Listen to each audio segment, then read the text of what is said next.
اب یہ آج کے سبق میں دو بڑے ادیبوں کا تذکرہ اور ان کے نمونے دیے، اور ان دونوں کا شمار ادبائے اسلامیین میں ہوتا ہے، اس لیے کہ ان کے فکر و فن اور ان کی تحریروں پر اسلامی صفت کا غلبہ ہے، یعنی اپنے افکار یا اپنی باتوں کو، اپنے احساسات، اپنے خیالات کو اسلامی تصور کے مطابق پیش کرتے ہیں۔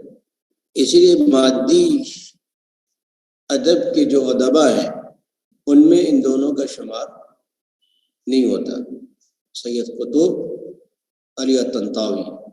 حالانکہ اگر آپ ان کی کتابوں اور ان کی تحریروں کا جائزہ لیں تو آپ دیکھیں گے ان کے لٹریچر میں فن اور ادبیت کے جو عناصر ہیں،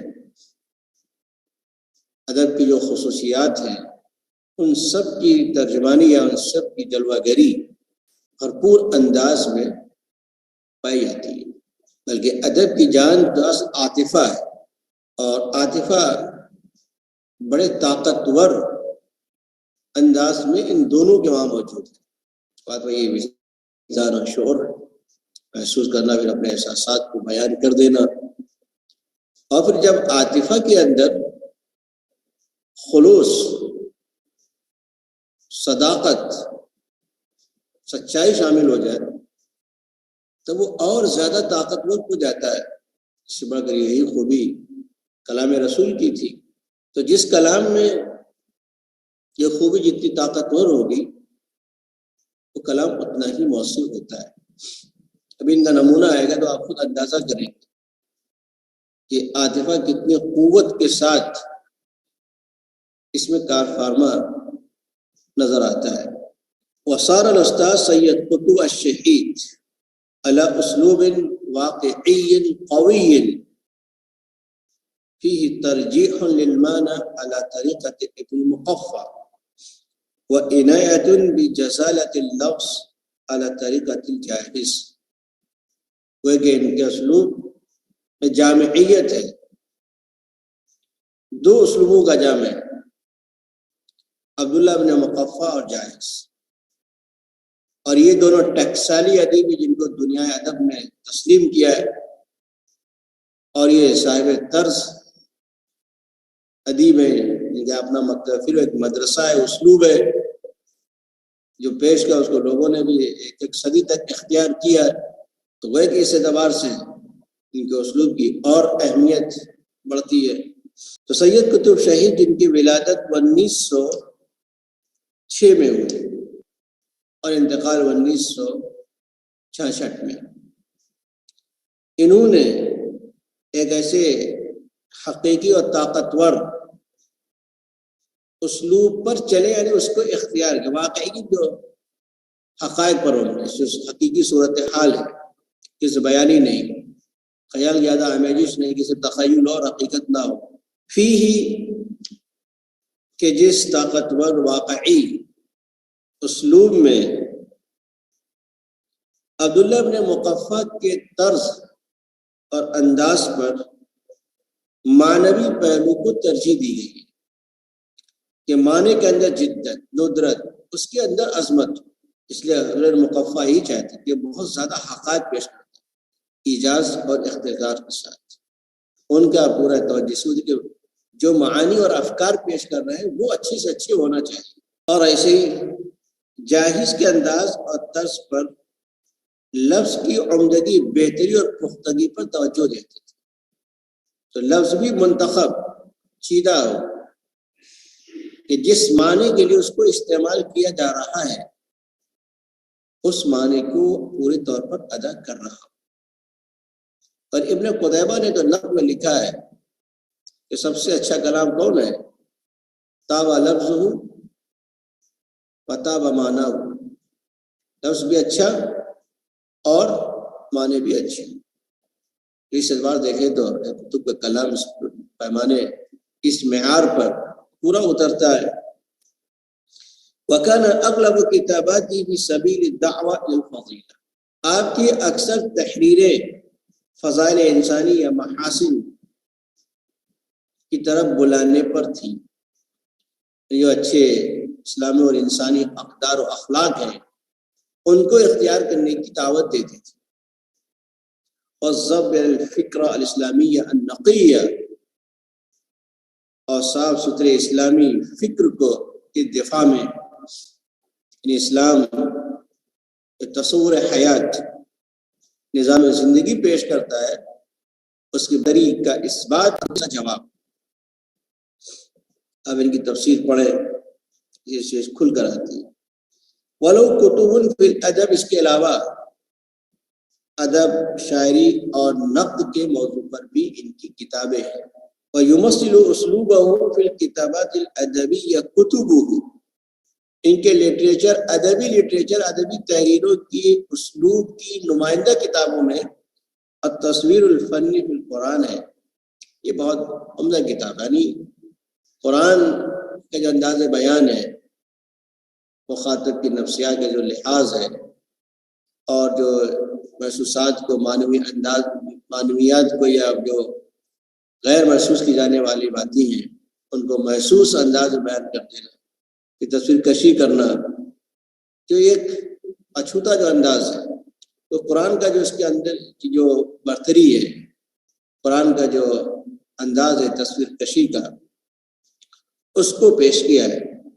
اس سے قرآن کی تلاوت کے خاص ذوق بھی پیدا ہوتا ہے.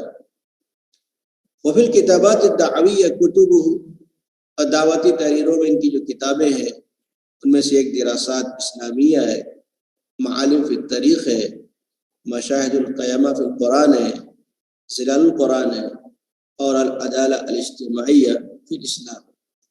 اور ان کا جو اسلامی فکر اور اسلامی دعوت کے عنوان پر یا موضوع پر جو ان کی تحریری، جن کا جو اسلوب ہے، اگر اس کو سمجھنا ہے، اس کے نمونے دیکھنا ہے، تو پھر یہ کتاب ہے دراسات اسلامیہ معالم فی الطریق.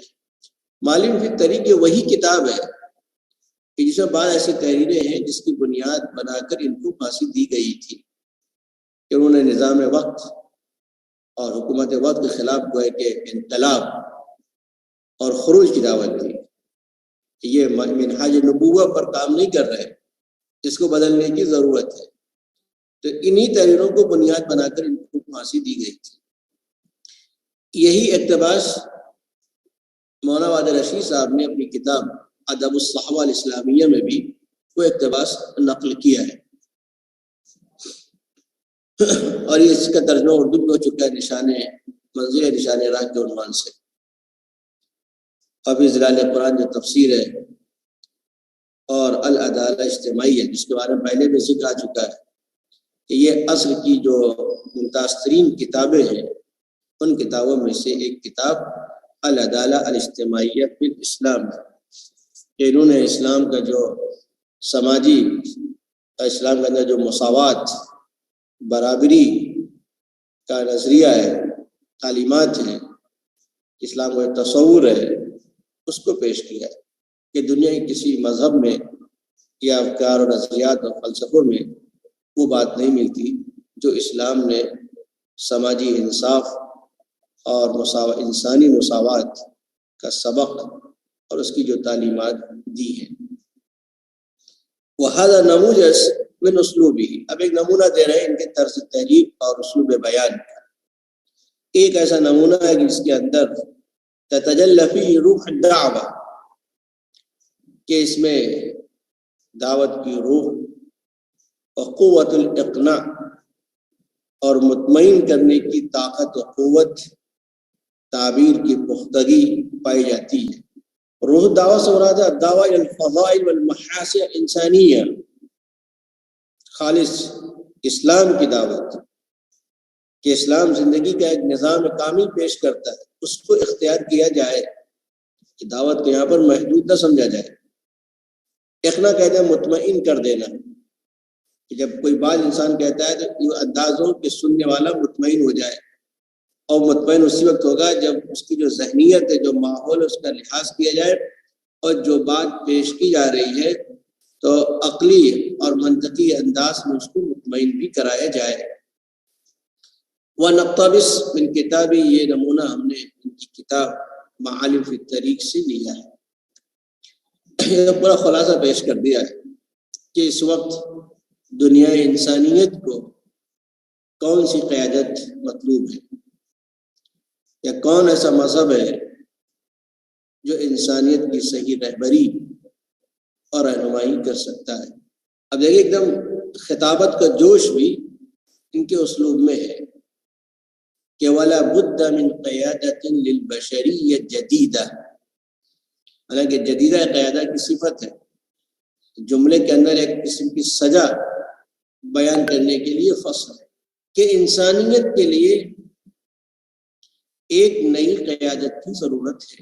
اصل میں کیا سید قطب جو ان کی ابتدائی زندگی ہے وہ ایک ماڈرن انسان کی زندگی ہے، ہسٹری کے پڑھے ہوئے مغربی تمدن کے بھی واقف کار تھے، تو بعد میں ان کے اندر تحول ہوا جب انہیں حکومت مصر نے امریکہ بھیجا تھا وہاں کا تعلیمی جائزہ لینے کے لیے، تو جا کر جائزہ لے بھی اپنے ملک میں وہ نظام بنایا جا سکے، تو وہاں لوگوں سے ملے، امریکی مفکرین سے، دانشوروں سے، پھر مغربی تمدن وہاں کا جو نظام تعلیم تھا اس کی جو خرابیاں دیکھی، اس سے ان کے اندر انقلاب آیا تھا۔ تو وَلَا بُدَّ مِن قِيَادَةٍ الْبَشَرِيَّةِ جَدِيدَةٍ، انسانیت کے لیے ایک نئی قیادت کی ضرورت ہے۔ اب اشکال ہو سکتا تھا کہ اس وقت سپر پاور امریکہ ہے، اس سے پہلے روس تھا، پھر برطانیہ تھا، تو یہ تو قیادتیں موجود ہیں، یہی لوگ ترقی یافتہ ہے، یہ انسانیت کی رہبری کر رہے کریں گے، تو اس کا جائزہ لے کہ نہیں، یہ لوگ اب رہبری نہیں کر سکتے، قیادت نہیں کر سکتے، رہنمائی کا کام انجام نہیں دے سکتے۔ ان قیادت الرجل الغربی للبشریہ قد اوشکت علی الزوال، کہ انسانیت کے لیے مغربی انسان کی قیادت اب زوال کے قریب ہے، بالکل زوال کا شکار ہو جائے، جس کے اندر اب صلاحیت نہیں ہے۔ ایک کتاب بھی آئی تھی موت الغرب، The Death of Western، مغرب کی موت، وہ نیٹ پہ بھی موجود ہے۔ پہلے تو پرچہ نکلتا تھا مجلۃ الحج العمرہ، سعودی حکومت کی وزارت اوقاف وزارت حج نکالتی تھی، اس میں وہ قسطوار کتاب چھپی بھی ہے، لا لأن الحضارة الغربية قد أفسدت ماديا، اس لیے نہیں کہ مغربی تمدن قد افلست مادیا، مادی اعتبار سے مفلس اور قلاش ہو گئی۔ یعنی ہم نے جو یہ بات کہی ہے کہ اب زوال پذیر ہے، اس کا مطلب یہ نہیں کہ اس میں مال و دولت نہیں، ہتھیار نہیں، تو بات اس کی ریل پیل ہے کہ قد افلست مادیا، ایسا نہیں ہے کہ مغربی تمدن مادی اعتبار سے مفلس ہو گیا ہو، او ضعف من ناحیت القوة الاقتصادیہ والعسکریہ، اور ایسا بھی نہیں ہے کہ یہ فوجی اور اقتصادی قوت کے اعتبار سے کمزور پڑ گئی ہو، بلکہ آج بھی دیکھیں امریکی فوج کے اعتبار سے، معیشت کے اعتبار سے، بلکہ مغربی یورپ اور مشرقی یورپ دونوں ہی سب سے فائق ہیں۔ ولیکن نہیں، ایسا نہیں، بلکہ ہوا کیا ہے، لأن النظام الغربی قد انتہا دوره، کہ مغرب کا جو نظام حیات ہے اب اس کا زمانہ لد گیا، اس کا دور ختم ہو گیا، اب وہ زمانے کا ساتھ نہیں دے سکتے۔ کیوں؟ لأنه لم يعد يملك رصيدا من القيم يسمع له بالقيادة، اس لیے کہ رصید کہتے ہیں خزانہ، کمک، اس لیے کہ مغربی نظام میں قدروں کا، اخلاقیات کی وہ کمک نہیں رہی، وہ خزانہ نہیں رہا، یسمح له بالقیادتی، جو مغربی نظام کو دنیا انسانیت کی قیادت اور رہبری کی اجازت دے۔ یعنی انسانیت کی رہبری اور قیادت صرف مال دولت اور ہتھیاروں سے نہیں، اس کے جو انسانیت ہے، انسانی اخلاقیات ہیں، اقدار اور روایات ہیں، ان کا ہونا ضروری ہے۔ اور یہ اصول ہے، کوئی بھی تنظیم ہے، کوئی بھی تحریک ہے، کوئی بھی دعوت ہے، فلسفہ ہے، فکر ہے، اگر اس کے اندر انسانی اقدار نہیں ہے، اس کی رعایت نہیں ہے، تو پھر وہ صحیح کام نہیں کر سکتے۔ اس لیے اسلام میں دیکھیں نظام کے ساتھ ساتھ جو اعلیٰ ترین اخلاقیات ہیں، انسانی اخلاق، اس کی تلقین و تعلیم بھی، دعوت بھی دی ہے اور خود اختیار کرنے کا پابند بھی بنائے۔ اور اخلاقیات کا جو خزانہ ہے وہ صرف مذہب اسلام میں، کسی اور فکر و فلسفے میں نہیں ہے۔ کہیں نہ کہیں مادیت، کہیں خود غرضی، کہیں دنیا طلبی، یہی چیزیں پائی جاتی ہیں۔ لابد من قیادت تملک ابقاء و تنمیت الحضارہ المادیہ۔ قیم، قیمتوں کی جمع قیم، اقدار، قدریں، بلکہ ایک ایسی قیادت کی ضرورت ہے جو مادی تمدن کو ترقی دے سکے اور اس کو باقی رکھ سکے۔ تملک ابقاء و تنمیت الحضارہ المادیہ، کہ اس مادی تمدن کو ترقی دے سکے اور باقی رکھ سکے۔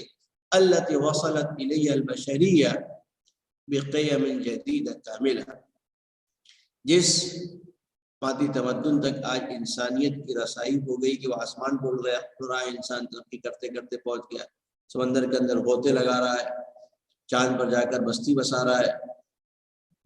تو ضرورت ایسی قیادت، اس کے ساتھ بقیم، کہ مکمل نئے اقدار اور روایات کا پاس و لحاظ رکھا جائے، بالقیاس الی معار بشریہ، اور یہ ترقی حاصل کی ہے وہ اس پر قیاس کرتے یا اس کے مقابلے میں جو انسانیت نے آج تک پہچانا ہے۔ جتنی ترقی انسانیت نے آج کی ہے اس سے پہلے نہیں ہوئی تھی۔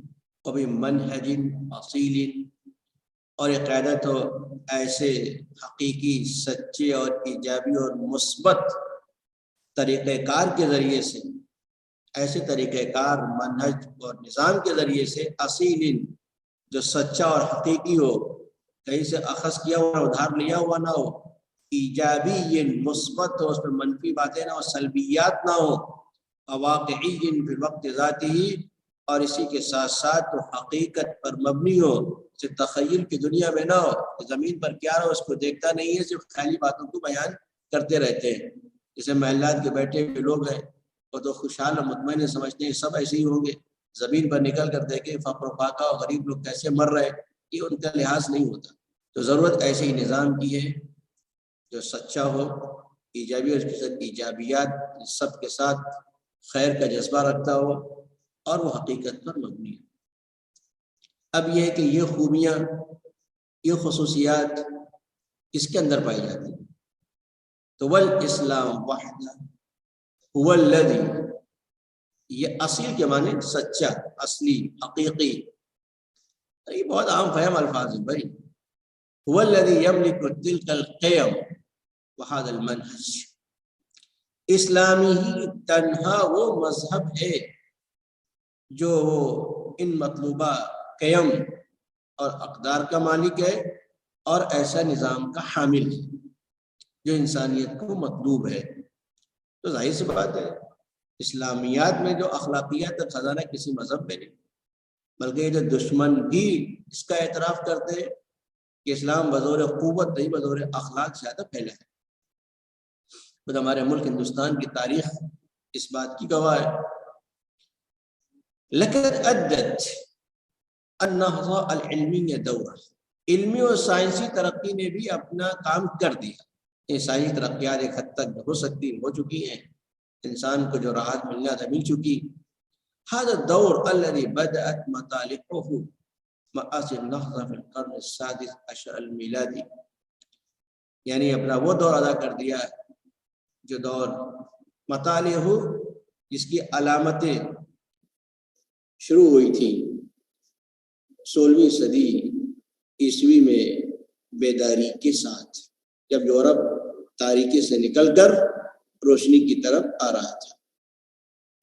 ووصلت الى ذروتها خلال القرنین الثامن عشر والتاسع عشر، اور پھر یہ بیداری، سائنسی ترقی 18ویں اور 19ویں صدی میں اپنے کمال کو پہنچ گئی، اور اس کے بعد جو صدیاں ہے اس کی جو انسانیت کا جو حال ہے خود یورپین ممالک میں، علم تعد تملک رصید جدید، اب اس کے بعد آئندہ کے لیے کوئی نئی کمک نہیں ہے، کوئی نیا سرمایہ اب اس کے پاس نہیں، جو تھا سب سامنے آ چکا ہے۔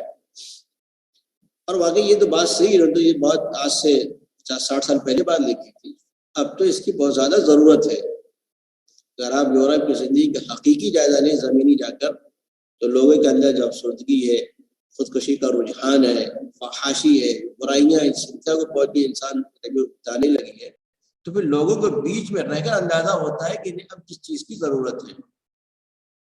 کذالک عدت الوطنیہ القومیہ، یہ عالم عربی میں جو تحریکیں آئی تھیں کہ ہم اگر مصری ہیں تو ہم مصر والوں کا خیال کریں، سعودی کا خیال کیوں کریں، ہندوستانی مسلمانوں کا خیال کیوں کریں، قومیت یعنی قوم اگر ہم جس نسل کے ہیں اس نسل کی سوچیں، یعنی گویا کہ عرب الگ ہو جائے، عجم الگ ہو جائے۔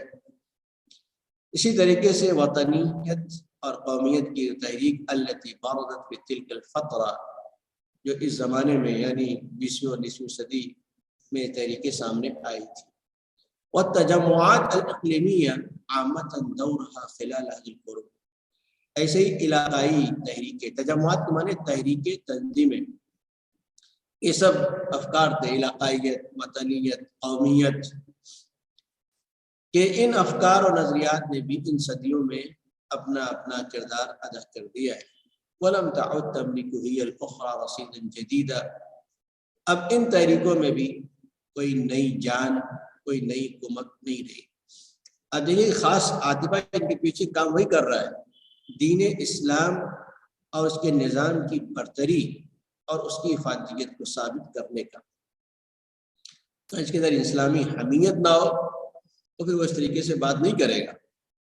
ثم فشلت الانظمہ الفردیہ، اس کے بعد پھر انفرادی یعنی ڈکٹیٹرشپ، مطلق العنانی، وہ انظمہ الجماعیہ، اس سے مراد وہ ہے کہ جمہوریت، ڈیموکریسی۔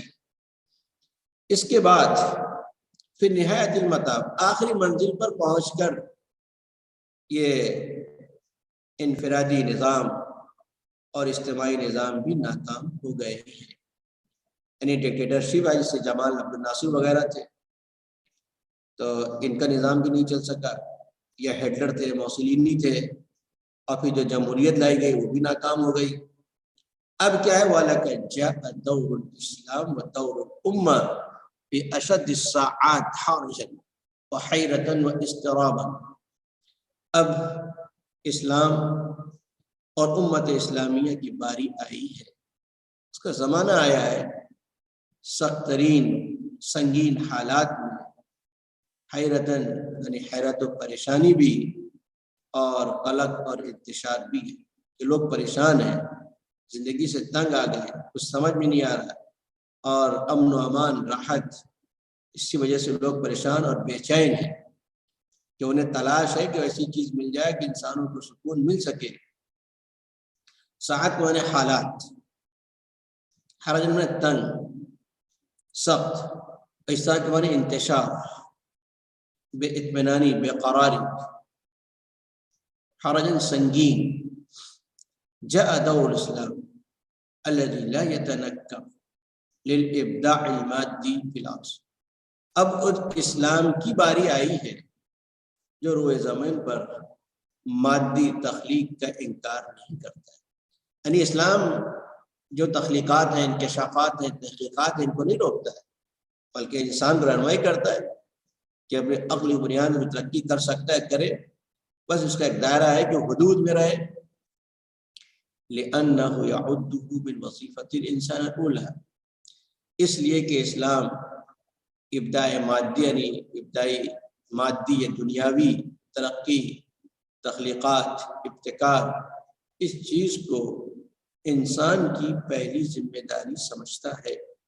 اس لیے کہ اللہ نے انسان کو بنائی، اس لیے خلیفہ بنایا کہ زمین پر جا کر اللہ کے نظام کو جاری کرے، نافذ کرے، تب اس کے لیے ضروری ہے کہ جو مادی وسائل ہیں ان کو بھی اختیار کرے۔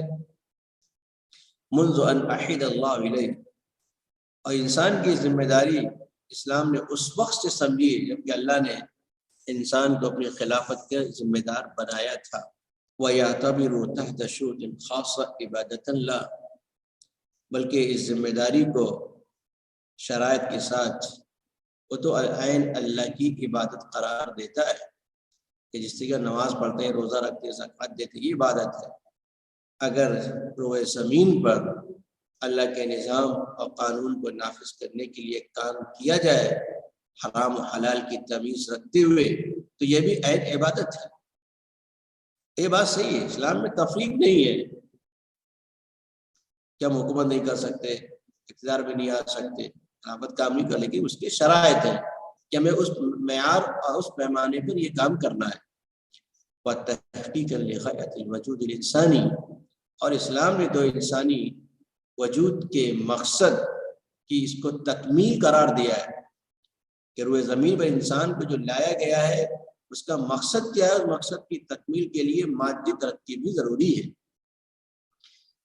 پھر آیت سے استشہاد ہے، وَإِذْ قَالَ رَبُّكَ الْمَلَائِكَةِ إِنِّي جَاعِلٌ فِي الْأَرْضِ خَلِيفَةً، اس وقت کو یاد کرو جب آپ کے پروردگار نے فرشتوں سے کہا تھا کہ میں زمین پر اپنا ایک جانشین نائب بنانے والا ہوں۔ تو انسان کو یہاں بھیجا گیا ہے، یعنی کھیل کود کے لیے ایک مقصد دیا گیا ہے، اور اس مقصد کی تکمیل کے لیے جس طریقے سے دینی احکامات اور تعلیمات کی پابندی کی ضرورت ہے، ایسے ہی مادی وسائل اور ترقی حاصل کرنے کی بھی ضرورت ہے۔ بس فرق وہی ہے کہ جو مادی نظام ہے ان کے حرام و حلال کی تمیز نہیں، اسلام میں اس کی تمیز کرنا ضروری ہے۔ اب دیکھیے خالص یہاں جو فکرہ پیش کیا ہے وہ اسلام کے غلبے کا فکر ہے، اور جذبہ بھی کہ وہ خود مومن ہے، مسلمان ہے، اور جس دین کو مانتے ہیں وہ اسی لیے کہ اس کو غلبہ حاصل ہو، اللہ کا کلمہ ہی بلند ہو۔ اور یہ کہ جب کوئی دعوت تحریک شروع کرتا ہے تو جو حکمہ طبقہ ہے وہ پسند اس کو نہیں کرتا۔ وَآثَرَهُ مِنْ أَدَبَاءِ الشَّامِ، الاستاذ شیخ علی طنطاوی انہی کے معاصر شام کے ادیبوں میں سے شیخ علی طنطاوی بھی ہیں۔ وقت امتازت کتابات بالعربیہ، طنطاوی کی ولادت 1909 اور ان کا انتقال 1999 میں ہوا ہے، حضرت مولانا کے انتقال سے کچھ مہینے پہلے۔ وقت امتازت کتابات بالعربیہ البلیغہ، ان کی تحریریں بھی بلیغ عربیت سے ممتاز ہیں، یعنی ان کی تحریر میں بلاغت و فصاحت پائی جاتی ہے، والاسلوب الرشیق، اور شاندار اور عمدہ اسلوب بھی ہے، اور بالتصرف بمناہج الکلام وجمال التعبیر والنبل الغایتی، یہ نہیں نبل الغایہ، اور ایسے ہی تصرف کہتے ہیں اقتدار قدرت، ان کے اسلوب میں رنگا رنگی یا تنوع بھی ہے، کلام کے مختلف اسالیب بیان کے استعمال میں، تعبیر کے حسن و جمال میں، اور مقصد کی عظمت اور اس کے شرف میں کہ مقصد اعلیٰ اور بلند ہو، اور نیل بھی ہے، نیل غایتی، کہ مقصد کو حاصل کرنے کے مختلف طریقے ہو سکتے ہیں، تو کس کام کے لیے کیا طریقہ ہو سکتا ہے وہ نظریہ اور طریقہ بھی پیش کرتے ہیں۔ ورنہ ہوتا عام طور پر یہ ہے کہ ادیب کی جب ایک پہچان بن جاتی ہے تو ہر جگہ وہ اسلوب کی چھاپ نظر آتی ہے۔ ان کا یہ امتیاز ہے کہ موضوعات کے اعتبار سے، مضامین کے اعتبار سے تنوع ہے اسلوب بیان میں۔ ان کے اسلوب کی نمائندہ کتابوں میں ان کے مقالات کا مجموعہ سور و خواتر، قصص من التاریخ اور نفحات العرب، ایسی ان کی کتاب رجال من التاریخ ہے۔ یہ دو کتابیں بہت اہم ہیں، قصص من التاریخ اور رجال من التاریخ، کہ جس طریقے سے منفلوطی کی کتابوں کے پڑھنے کا مشورہ دیا جاتا ہے، بڑے بڑے ادیبوں نے دیا ہے، ایسے ان کی یہ دو کتابیں بھی اہم ہیں۔ اس لیے وجدان و شعور، احساسات اور تاثرات، اس کو انسان کیسے پیش کر سکتا ہے اس کا سلیقہ خوب حاصل ہوتا ہے۔ اور سور و خواتر یہ ان کے مقالات کا مجموعہ ہے، جس سے کہ منفوذی کی وہ النظرات والعبارات، اس میں بہت مؤثر مضامین خاطر سماج کے اندر جو خرابیاں ہیں ان کی اصلاح کیسے ہو سکتی ہے۔ نفحات الحرم ان کا یہ سفر نامہ ہے، تو سفر نامے خاص طور سے اس وقت حرم کا سفر کرنا، کہ جا کے بیت اللہ اور مسجد نبوی کو دیکھنا، پھر ایک مومن کے اندر جو جذبات پیدا ہوتے ہیں اس کی ترجمانی۔ اب جو ہم مناظر دیکھے، چیزیں دیکھی، غار پہ گئے، پہاڑ دیکھے، غار حرا ہے، غار ثور ہے، جانے کے بعد جو ماضی کی طرف پلٹے اور اس عہد کو یاد کیا، ان تمام چیزوں کو پیش کیا ہے۔ وہ اکثر و کتابات بالتاریخ والاجتماع، ان کی تحریریں عام طور پر تاریخ کے موضوع پر اور سماجیات کے موضوع پر ہیں۔ ایسی ادب اور نقد کے میدان میں بھی ان کی قیمتی تحریریں موجود ہیں۔ یہ بہت پڑھنے والی کتابوں میں ایک ہے فصول اجتماعیہ اور فصول الاسلامیہ، اس کو بھی پڑھنا چاہیے۔ اب کی تعداد بہت سی بعض مقالات ان کے جمع کر دیے گئے ہیں، خود جو 8 جلدوں میں ان کی الذکریات ہے، بہت پڑھنے کی چیز ہے۔ اب اس کا ایک نمونہ دے رہے ہیں یہ رجال من التاریخ سے، حالانکہ یہ حصہ الگ سے بھی شائع ہو چکا ہے۔ سید رجال التاریخ کے عنوان سے محمد صلی اللہ علیہ وسلم سید رجال التاریخ، الگ سے وہ کتاب بھی چھپ گئی ہے۔ اب یہ وحی کیسے آئی تھی اس وقت کی کا نقشہ کھینچا ہے۔ وہذا نموذج لکتابتہ، یہ ان کی ایک تحریر کا نمونہ ہے جو ہم نے ان کی کتاب رجال من التاریخ سے لیا ہے کہ نزل علیہ جبریل وهو منفرد بجبل قفر بقرية صغيرة متوارية بواد ضيق وراء الرمال المحرقة والصحراء المهلكة۔ قفر کہتے ہیں ویران، اور متواریہ مختفی چھپا ہوا، ضیق مانے تنگ، محرقہ جلانے والی تپتی ہوئی ریت، اور ہلاک کرنے والا صحرا۔ علیہ اے علی محمد صلی اللہ علیہ وسلم، آپ کے پاس جبریل امین آتے ہیں جبکہ وہ ایک ویران غیر آباد پہاڑ میں تنہا اور اکیلے تھے، جو ایک چھوٹے سے گاؤں میں چھوٹی سی وادی میں تپتے ہوئے ریت کے پیچھے اور ہلاک کر دینے والے صحرا میں قائم واقع ہے۔ یعنی وادی قرا مکہ اس وقت تو غیر آباد تھا، آبادی بہت کم تھی وہاں پر، اب پورا صحرائی علاقہ ہے۔ تو اب جگہ و مقام کی بھی تعین کر دی کہ کس وقت جبریل امین آئے، آپ کی حالت کیا تھی، ایک ویرانی جگہ انسان ڈر جائے، اور ایسے حالات چھوٹی سی جگہ غار میں بیٹھے غار ثور، فی قریۃ لم تسمع بها روما، ایسے گاؤں میں کہ روم نے اس کے تعلق سے نہیں سنا تھا مکہ کے بعد، اس لیے کہ بڑی جو طاقتیں تھی دو اس وقت، رومی اور ایرانی، کبھی ان لوگوں نے ادھر رخ ہی نہیں کیا، اس لیے کہ جانتے تھے کہ یہ تو بدو لوگ ہیں، غریب ہے، وہاں کچھ ہے ہی نہیں، تو وہاں حملہ کرنے سے کیا فائدہ۔ ولم تحس بها القسطنطینیہ، اور نہ ہی کبھی قسطنطنیہ نے اس کا احساس کیا تھا کہ روئے زمین پر ایسا بھی کوئی علاقہ ہے۔ ولم تبال بها مدائن کسرا، اور نہ ہی مدائن کسرا نے اس پر کوئی توجہ دی تھی۔ بالا یبالی مبالات پر توجہ دینا، یعنی ایران نے بھی اس علاقے پر کوئی توجہ نہیں دی، جیسا کہ آج کی بڑی طاقتیں ڈھونڈتی رہتی ہیں علاقے کو مل جائے وہاں جا کر قبضہ کر لیں۔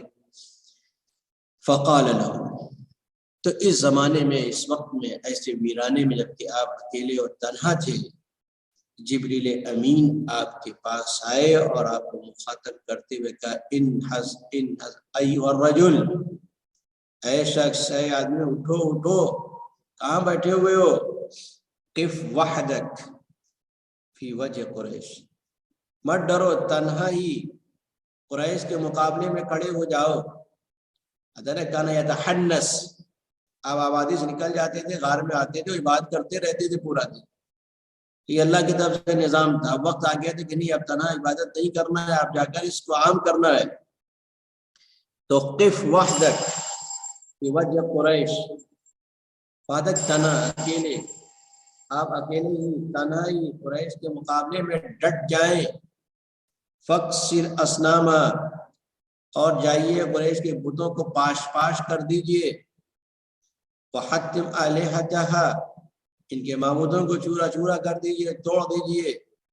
ثم ابدل العرب من قسامہم وحدتا، اور پھر عربوں کے انتشار کو ایک وحدت اور اتحاد میں تبدیل کر دیجئے۔ اس لیے اب تک عرب کیا تھے، قبیلوں میں چھوٹی ٹکڑیوں میں بٹے ہوئے تھے، ان سب کو متحد کر دیجئے۔ وجعلہم علما، ان کی ناخواندگی و جہالت کو علم و معرفت سے تبدیل کر دیجئے، اس لیے کہ عرب ان پڑھ و ناخواندہ تھے، پہلی وہی آتی ہے اقرأ بسم ربک الذی خلق وجعلهم اساتذۃ العالم، اور اٹھو اور ان جاہل عربوں کو دنیا کا معلم بنا دو، واقعی معلم بن گئے۔ خود مستشرقین نے یعنی مغرب کے مفکرین نے اس کا اعتراف کیا، بلکہ مفکر نے یہاں تک لکھا ہے لولا العرب لتأخرنا 3 قرون، اگر یہ عرب نہ ہوتے تو ہم 3 صدیاں اور پیچھے چلے جاتے۔ تو ہم نے عربوں سے سیکھا، ان کے علوم سے فائدہ اٹھایا ہے۔ صلیبی جنگوں کے دوران جب وہ اندلس گئے تو وہاں جا کر مسلمانوں کی علمی ترقیات دیکھی، اس سے متاثر ہوئے، اسی سے لیا۔ وحملت لواء الحضارہ، اور انہیں تمدن کے پرچم کا اٹھانے والا بنا دے، یعنی یہ علم بردار بن جائیں، دنیا میں جا کر تمدن کو عام کریں۔ ود و کسرا و قیصر و دنیا کل الحق، کیسر و کسرا کو پوری دنیا کو حق کی طرف بلائیے، خیر کی طرف بلائیے، اور انصاف کو دعوت دیجیے، اور ظلم ذاتی کو چھوڑ کر حق کے راستے کو اختیار کرو۔ فَإِن لَمْ تَسْمَعْ لَكَ، آپ کی دعوت پہ اگر یہ لبیک نہ کہیں اور آپ کی باتوں کو نہ سنیں، وَاعْتَدَتْ وَبَغَتْ، اور وہ ذاتی کرنے لگیں اور ظلم کرنے لگیں، سرکشی پر آمادہ ہو جائیں۔ اعتدا کے معنی میں زیادتی کرنا، بغا کے معنی میں ظلم کرنا۔ فَحَارِبْهَا، جب یہ آپ کی بات نہ مانے، آپ کی دعوت کو قبول نہ کرے، تو اب مرحلہ آئے جہاد کا کہ جا کر ان سے لڑیں اور جنگ کریں۔ لا لِتَسْتَعْمِرَ بِلَادَ، جو فرق ہو گیا، دنیا کے لوگ تو بڑی طاقتیں جنگیں کرتے ہیں، کس لیے کرتے ہیں؟ دوسرے کے ملکوں پر قبضہ کرنے کے لیے ناجائز طور پر۔ اسلامی جہاد یہ نہیں ہے، صرف عدل و انصاف، حق اور ہدایت کو عام کرنے کی وہی کہتے ہیں لا لِتَسْتَعْمِرَ، حملہ تو کرنا ہے، لڑائی کرنا ہے، لیکن ان کو ملکوں پر ناجائز قبضہ کرنے کے لیے نہیں۔ استعمارہ کہتے ہیں یہ ناجائز جا کر کہیں پر قبضہ کر لینا، اسی کو استعمار کہتے ہیں، اس کو اردو میں سامراج کہتے ہیں۔ وَتَمْلِكَ أَعْنَاقَ، اور اس لیے بھی نہیں کہ آپ ان کی گردنوں کے مالک بن جائیں، یعنی ان کو غلام بنا لیں، اس لیے نہیں لڑنا ہے۔ فَمَا كَانَ النَّبِيُّ دَاعِيَةَ ظُلْمٍ، اس لیے کہ نبی یہ ظلم کا داعی نہیں تھا۔ وَلَا كَانَ الْإِسْلَامُ دِينَ اسْتِعْمَارٍ، اور نہ ہی دین اسلام سامراج کا مذہب تھا۔ وَلَا كَانَ الْجِهَادُ حَرْبَ عُدْوَانٍ، اور اسلامی جہاد یہ جارحیت کی لڑائی اور جنگ نہیں۔ انما الجہاد دفاع عن دعوت الحق امام من بغى لها الاذى، بلکہ جہاد تو دعوت حق کا دفاع کرنا ہے ان لوگوں کے سامنے من بغى لها الاذى، جو دعوت حق کو اذیت پہنچاتے ہیں، تکلیف پہنچاتے ہیں، ان سے بچانا ہے۔ وصد اهل الطریق، اور ان لوگوں کے سامنے جو اس دعوت کے علم برداروں پر قوموں تک پہنچنے کا راستہ بند کر دیتے ہیں، یعنی دعوت اسلام کو روکتے ہیں۔ وَمَنَعَهُمْ أَن يَحْمِلُوا إِلَيْهِ الْعِلْمَ وَالْحَضَارَةَ وَالْخَيْرَ، اور جو لوگ ان حق کے داعیوں کو روک دیتے ہیں کہ دنیا کے پاس وہ علم، تمدن اور خیر روک کر جائیں۔ جس طرح قریش جب انتہا ہو گئی، خود بھی نہیں آ رہے تھے، دوسروں کو روکتے بھی تھے، تو پھر آپ ہجرت کا حکم ہوا، پھر جہاد کا حکم ہوا، پھر نفیر عام کا حکم ہوا۔ وَحَارِبْ أَهْلَ الْأَرْضِ إِنْ حَارَبُوكَ، آپ اہل زمین سے لڑیں اگر وہ آپ سے لڑے، خود آغاز نہیں کرنا ہے۔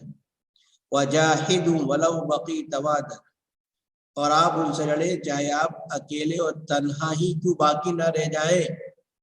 لَا تُقَلْ إِلَّا نَفْسِ، اس لیے کہ آپ تو اپنے مکلف ہیں، یعنی آپ صرف دعوت دے دینا، پیغام پہنچا دینا ہے، جو مانے گا ٹھیک ہے، نہیں مانے گا تو آپ نے مشن میں لگے رہیے۔ وَكَانَتْ يَصَعْدَ مِحَنٌ شِدَادٌ، یہ ان کی تقریری ہے۔